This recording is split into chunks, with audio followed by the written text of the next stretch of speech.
So you're interested in a window unit or some kind of air conditioning for one room. You've been looking around, maybe Costco, maybe those portable air conditioners, which I don't recommend at all. I'm retired air conditioning, industrial, and a few of our computer rooms that I worked on, you'd bring on those portable units. It's very difficult to get rid of the condensate water and all the piping and stuff, so you're better off with a complete window unit. You're going to need a window anyway to get rid of the heat. But so I made the jump into this, and my biggest concern was, the weight of the unit hanging out the window, and this is for a second story. So I've got a 2-story house with a single zone, basically one thermostat. It's downstairs, and upstairs really gets hot. Me and my wife argue about, what temperature it should be. So my conclusion is I'll get a window unit to at least look into it. And I saw this one here where I don't have to frame it, and support it. It comes with this kind of a U-shaped thing that goes over the windowsill. It's got these brackets here that you can butt up against your house.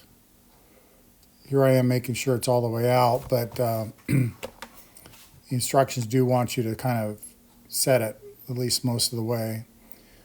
But if you're just one person trying to get it over the window, I prefer to have it all the way out.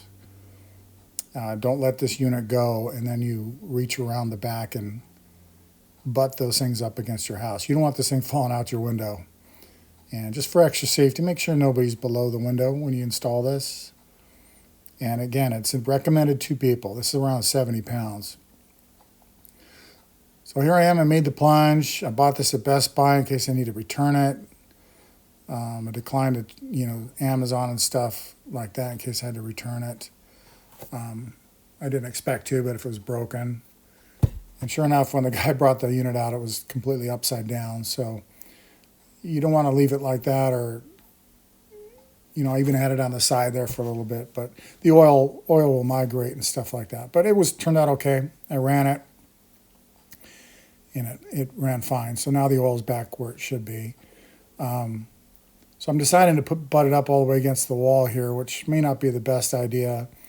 The other good thing about this, because you don't have to frame anything, you can move it around. Again, I can take it out of the window with preferably 2 people, put it somewhere else. I can take it out for winter. You can't really use the window because you gotta block that space right there. I'd have to have a custom screen. It's a lot going on with everything else, but installing this unit, plugging it into the wall, easy peasy. A little heavy, but easy. I ended up using 1-inch foam board. It's not like a styrofoam. It's got a reflective material on the back. Stuffed it in there. So it's a little more time consuming to make it look good and stuff like that. So I'm just keeping this in here. I might get a poster and glue it to this or something. I don't know. But back to the unit. Biggest complaint was the display because it's all touch sensitive. I do have to say at night my bed's next to this unit. Yeah, it's kind of hard to turn on and off, and it always comes in on an eco mode, which cycles the fan. So you kind of play around the buttons is kind of hard in the dark. But these lights do turn off after a certain amount of time, so that's good. Everything on is, I would say, good except for this part where it makes a weird noise. Sounds like something, piece of paper stuck in the condenser fan. And I didn't realize this, but I guess they're treating these units kind of like a refrigerator. The condensate that comes from cooling gets pumped over to the condenser. The condenser fan hits that condensate water, throws it into the condenser fan. So it kind of makes an irritating sound. I'll demonstrate the sound at the end of the video here. Doesn't do it all the time. It's not a deal breaker. There's some internet or YouTube videos where you put a piece of cotton down into the condenser and it'll wick out that water. I haven't tried that yet. I might do that and post that video if it works. But I like it. It's somewhat portable, and I just plug it in the wall, and here's the temperature split on high. 65 in, and it's 65 in because the air is coming back around a little bit. 40 out. All right, here's the sound check. Thank you for watching. It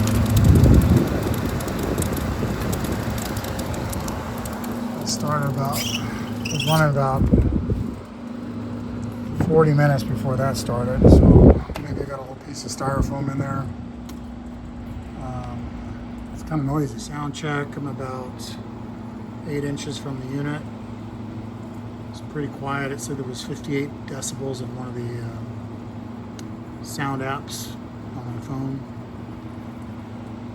And I can just kind of hear that condenser fan starting to hit some condensate back there, so it's not too bad.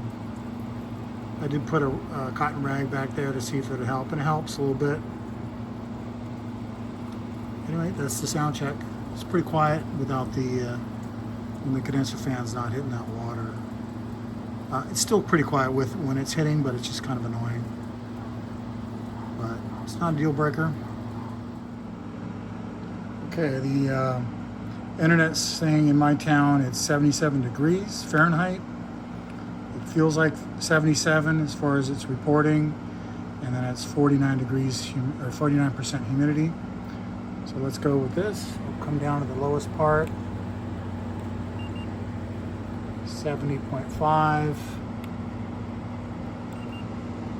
and 50. So about a 20-degree split. And that's with the half-inch space in the back. 77 outside air. As the temperature really gets above, I think it's 105 is kind of standard. You lose capacity.